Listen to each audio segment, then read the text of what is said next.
अस्सलामु अलैकुम वरहमतुल्लाहि वबरकातुहू। यूट्यूब के channel guide to learning English में आपका खैर मकदम है। मैं हूं मोहम्मद शहाबुद्दीन, एक नई वीडियो के साथ। बिस्मिल्लाहिर्रहमानिर्रहीम। Lesson number 102, punctuation marks in English grammar part 2, सबक नंबर 102, अंग्रेज़ी ग्रामर में रुमूज़ औक़ाफ़, हिस्सा 2। दोस्तों, ये है पंक्चुएशन मार्क्स यानी रुमूज़ औक़ाफ़ का दूसरा पार्ट। पिछले सबक में हमने आपको पंक्चुएशन मार्क्स की पूरी एक फहरिस्त बताई थी, जिसमें से तकरीबन आधे को मिसालों के साथ समझा दिया गया है। अगर आपने पिछला सबक नहीं देखा है तो पहले उसे देख ले। आज के सबक में हम पंक्चुएशन के बकिया अलामतों और इशारों को पढ़ेंगे और अच्छे से समझेंगे। इसलिए आपसे गुजारिश है कि वीडियो को आखिर तक देखें और अच्छे से समझने की पूरी कोशिश करें।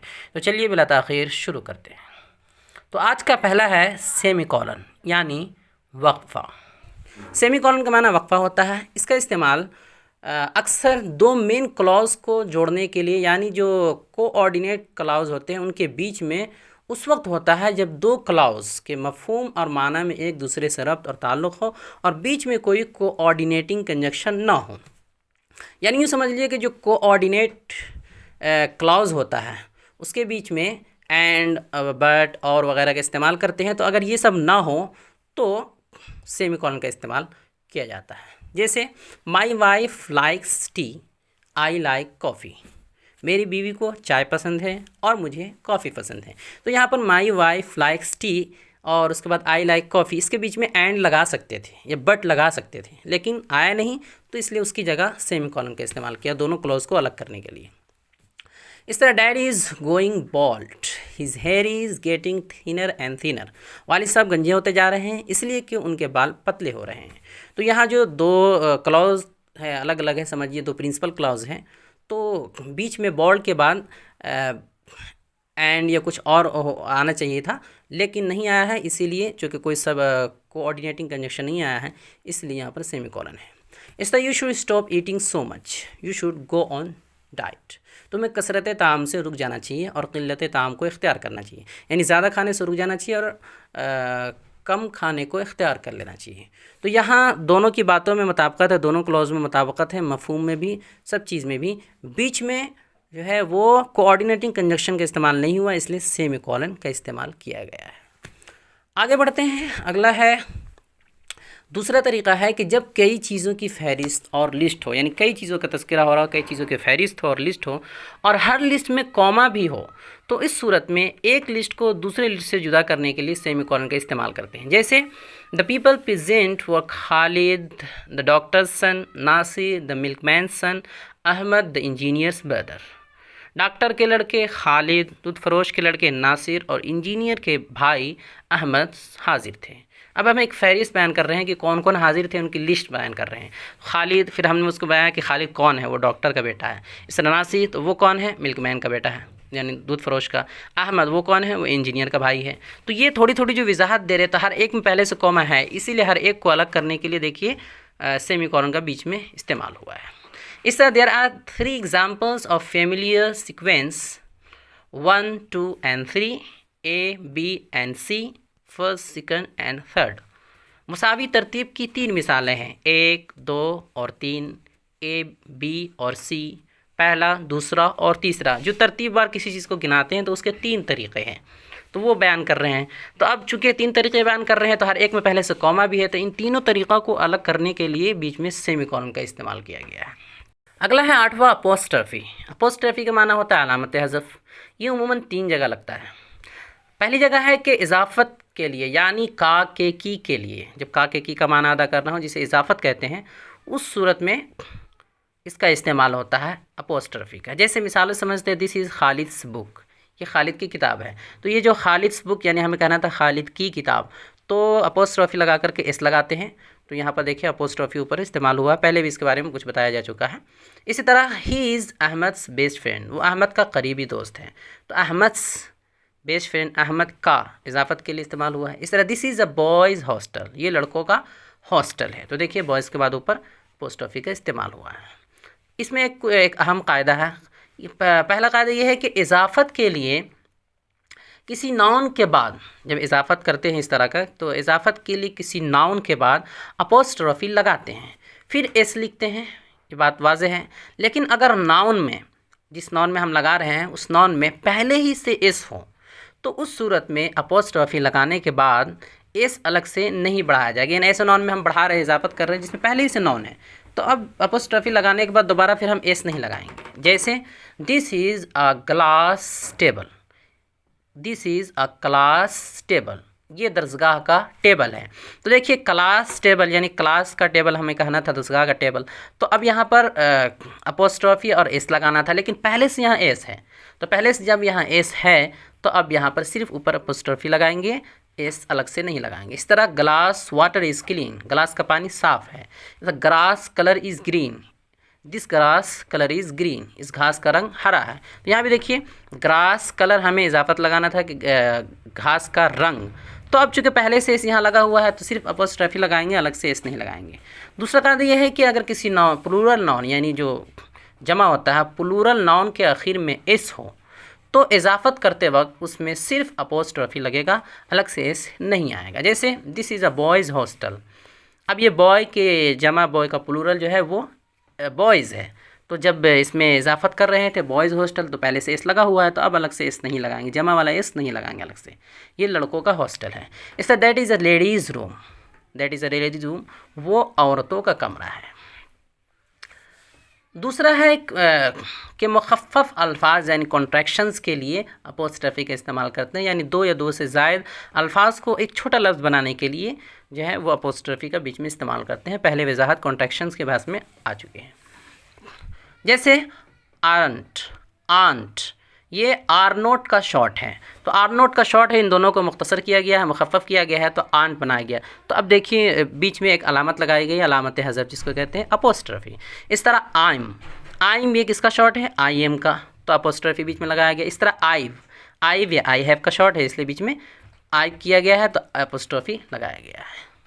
आगे बढ़ते हैं। तीसरा है कि जब किसी मखसूस हर्फ नंबर या मखसूस लफ्ज़ की जमा बनाने के लिए इसका इस्तेमाल करते हैं, जिनकी जमा उमूमन नहीं बनती, यानी ऐसे मखसूस हर्फ या ऐसे मखसूस नंबर या ऐसे मखसूस लफ्ज़ की जमा बनाने के लिए जिनकी जमा उमूमन नहीं बनती है, लेकिन फिर भी अगर ज़रूरत पड़ जाए जमा बनाने की तो उस सूरत में वहाँ पर एस सिर्फ नहीं लगाएंगे बल्कि उससे पहले अपोस्ट्रोफी भी लगाएंगे। जैसे लफ्ज़ लेटर में कितने टी हैं, हमें अगर किसी से पूछना हो कि भाई लफ्ज़ लेटर में कितने टी हैं बताइए, तो अब इसे कैसे कहेंगे, तो how many T's are there in the word letter. अब ये जो हमने पूछा हाउ मैनी टीज़, तो टी एक लेटर है, इसकी जमा तो बनती नहीं है, लेटर है, लेकिन हमें ज़रूरत पड़ गई बनाने की कि टी में ये जो एक लेटर लफ्ज़ है इसमें कितने टी आए हैं। तो अब इस सूरत में अगर टी एस सिर्फ लगा देंगे तो अजीब सा हो जाएगा, इसलिए टी के बाद अपोस्ट्रोफी लगता है, फिर एस लगता है। इस तरह इस मोबाइल नंबर में 3-4 हैं, अगर हम ऐसे ही बता रहे हैं कि ये जो मोबाइल नंबर है इसमें 3-4 है, यानी 4 3 मरतबा आया है, कैसे बोलेंगे, उसे बोलेंगे there are 3 4s in this mobile number. अब 4 जो हमने लिखा है, तो अगर 4 के बाद सिर्फ एस लगाएंगे तो गैर मुनासिब लगेगा, इसीलिए उसके बाद अपोस्ट्रोफी लगाएंगे। इस तरह इस पैराग्राफ में कितने दा हैं, किसी से पूछ रहे हैं कि इस पैराग्राफ में कितने दा हैं बताओ, हाउ मैनी दाज इन दिस पैराग्राफ, तो दा के बाद सिर्फ एस नहीं लगाएंगे बल्कि अपोस्ट्रोफी ऊपर लगाएंगे, अब जमा बनेगी। तो इस तरह मखसूस लेटर नंबर या अल्फाज के जमा में इस तरह एस से पहले अपोस्ट्रोफी भी लगता है। अगला है डैश। डैश के माना होता है निशान रब। इसका इस्तेमाल अक्सर एक वक्त से दूसरे वक्त, यानी एक नंबर से दूसरे नंबर, एक तारीख से दूसरी तारीख, एक फ़ासले से यानी डिस्टेंस से दूसरे फ़ासले को बताने के लिए किया जाता है। जैसे मिसालों समझते हैं, हमें बोलना हो 2010 से 2020 तक, तो यहाँ पर ऐसे लिखेंगे 2010 और उसके बाद जो है डैश लगाएंगे, फिर 2020। इस तरह 2 AM 4 PM, 2 बजे दिन से 4 बजे रात तक। इस तरह बोलना हो कि 4 से 5 जून या 4 से 5 जून तक, तो 4th उसके बाद डैश फिर 5th ऑफ जून, इस तरह लिखेंगे। इस तरह मुंबई से दिल्ली या मुंबई से दिल्ली तक, तो मुंबई लिखेंगे, उसके बाद डैश लगाएंगे, फिर दिल्ली लिखेंगे, तो मुंबई से दिल्ली, इस तरह हो जाएगा। अगला है हाइफन। हाइफन का माना होता है निशान इल्हाक। ये उस वक्त इस्तेमाल होता है अक्सर 2 या 2 से ज़ायद अल्फाज को जोड़ने के लिए, जिसे कंपाउंड एडजेक्टिव कहते हैं, तो वहाँ पर इस्तेमाल होता है। जैसे सिस्टर इन लॉ, तो सिस्टर इन लॉ, इन तीनों को जोड़ा गया है, इसलिए बीच में हाइफन का इस्तेमाल हुआ, हाइफन का। इसका माना है साली, जेठानी, नंद वगैरह। मदर इन लॉ, तीन अल्फाज को जोड़ा गया, मदर इन लॉ, बीच में हाइफन लगाया गया। इस तरह सेल्फ रिस्पेक्ट, इज़्ज़त नफ्स, वेल नाउन, मशहूर, पार्ट टाइम, निस्फ वक्त, आधे वक्त। इस तरह नॉन मुस्लिम, गैर मुस्लिम। तो ये जो अल्फाज है इन सब को जोड़कर एक किया गया है, इसलिए बीच में हाइफन का इस्तेमाल किया गया। याद रहे कि हाइफन, ये डैश जो है थोड़ा हाइफन से कुछ हद तक बड़ा रहता है और हाइफन थोड़ा सा छोटा होता है। नीज से छोटा अगर ना भी हो तो डैश के दोनों जानिब थोड़ा सा फासला होता है, डैश के दोनों जानिब थोड़ा फासला होता है, जबकि हाइफन के दोनों जानिब कोई फासला या गैप नहीं होता है, बिल्कुल सटा हुआ होता है। आगे बढ़ते हैं, अगला है ब्रैकेट्स। ब्रैकेट्स, राउंड ब्रैकेट्स, इस तरह कर्ली ब्रैकेट्स, स्क्वायर ब्रैकेट्स, तीन तरह के ब्रैकेट्स हैं। ये तीन तरह के ब्रैकेट्स हैं, लेकिन इनमें से आखिर के दो का इस्तेमाल कंप्यूटर प्रोग्रामिंग और हिसाब वगैरह में होता है। बाकी जो पहला वाला है यानी राउंड ब्रैकेट्स, जिसको हिलाली कौसैन कहते हैं, इसका इस्तेमाल उमूमन तहरीर में इजाफ़ी माना यानी माना में कुछ इजाफ़ी माना जब बताते हैं या इजाफ़ी जानकारी या वजाहत के लिए होता है। कहीं इजाफ़ी माना बता रहे हों किसी का, या जानकारी दे रहे हों, या कुछ वजाहत कर रहे हों, उसके लिए कौसैन का इस्तेमाल होता है। जैसे असलम, उसके बाद हमने लिख दिया, एक ब्रैकेट दिया जो हिलाली कौसैन है यानी राउंड ब्रैकेट, और उसमें हमने बताया 1960, उसके बाद डैश दिया, उसके बाद 2015 वाज अ ग्रेट स्पीकर, यानी Aslam was a great speaker. तो असलम के बीच में जो हमने ये डैश दिया है ये बताने के लिए कि उसकी पैदाइश कब हुई थी और कब वफ़ात हुई है। तो बीच में इस तरह हमने डैश लगा करके वजाहत दी कब पैदा हुआ था और कब उसकी वफ़ात हुई है। हमें कहना सिर्फ इतना है कि Aslam was a great speaker, Aslam एक बड़ा मुक़र्रिर था, लेकिन बीच में एक इजाफी मालूमात दी है। इस तरह please give me your valuable suggestion in comment, बराए मेहरबानी कमेंट में अपना कीमती तबसरा लिखें।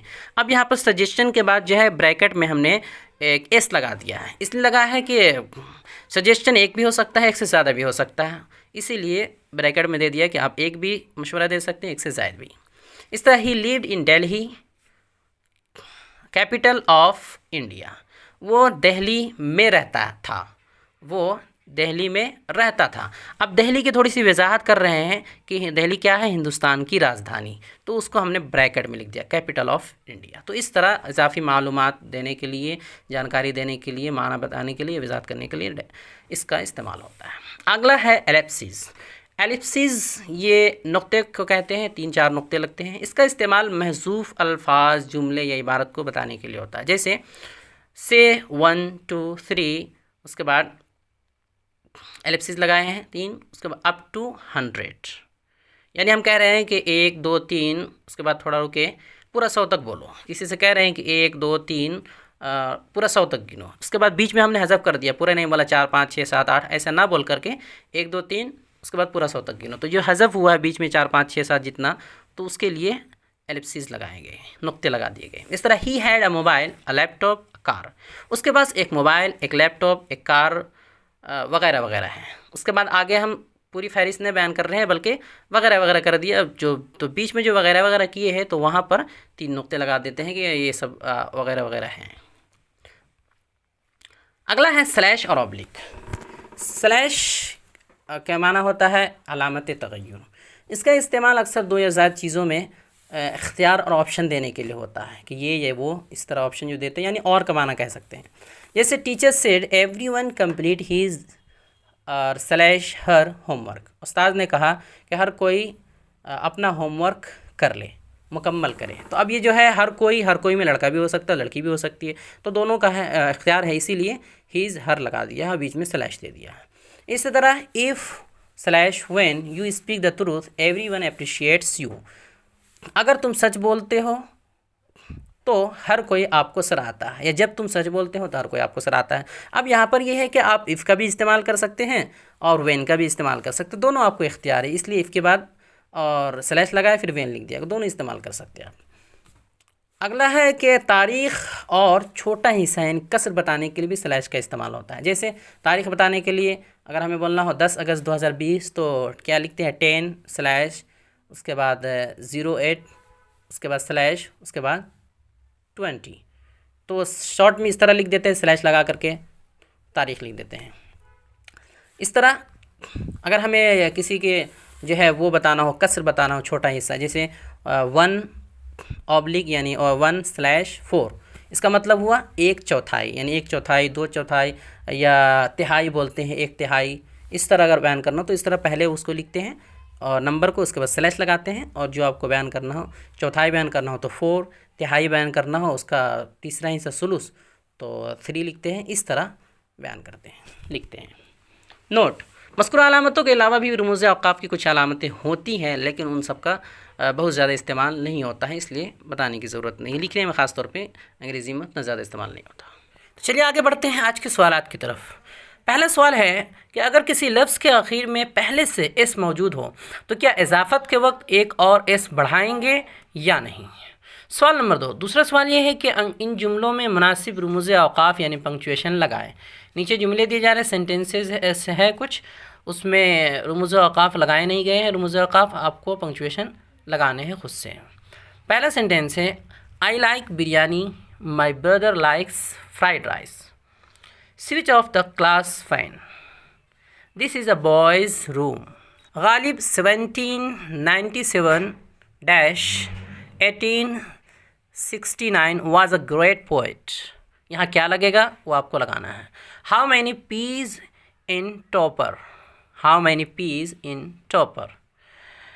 There are 3 5s in 2 3 5 5 7 5। Someone has forgotten his or her bicycle। She doesn't have self confidence। तो जहाँ जहाँ डबल डबल चीज़ें आई हैं वहाँ पर क्या लगना चाहिए और कौन सी अलामत लगनी चाहिए आपको खुद से तय करना है। तो दोस्तों हमारी ये कोशिश कैसी लगी कमेंट बॉक्स में अपनी राय ज़रूर दें और हमारे चैनल को लाइक करें, सब्सक्राइब करें और ज़्यादा से ज़्यादा शेयर करें। अस्सलामु अलैकुम व रहमतुल्लाहि व बरकातहू।